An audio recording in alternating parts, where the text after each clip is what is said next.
Beginilah detik-detik menegangkan saat kapal tak berawak angkatan bersenjata Ukraina menjadi sasaran empuk militer Rusia.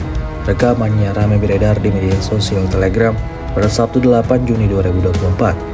Dari helikopter KA-27PS pasukan penerbangan Angkatan Laut Armada Laut Hitam menembaki targetnya yang beroperasi di Laut Hitam. Menggunakan senapan pamungkasnya, berkali-kali prajurit Rusia membidikkan peluru ke kapal musuhnya. Hingga akhirnya terjadi ledakan dahsyat yang seketika membuat tentara Rusia bersorak bahagia menyaksikan kapal tak berawak Ukraina meledak dan terbakar di tengah laut.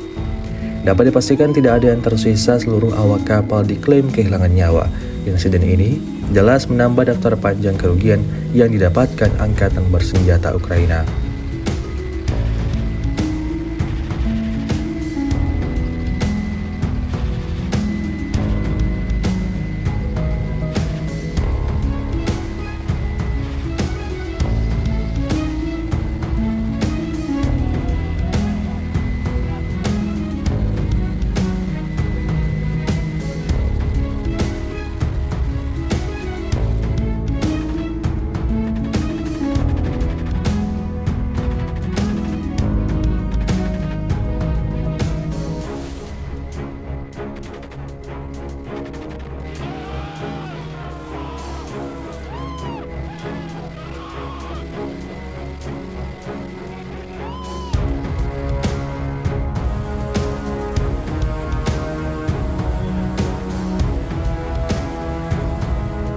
Download Tribun X sekarang, menghadirkan lokal menjadi Indonesia.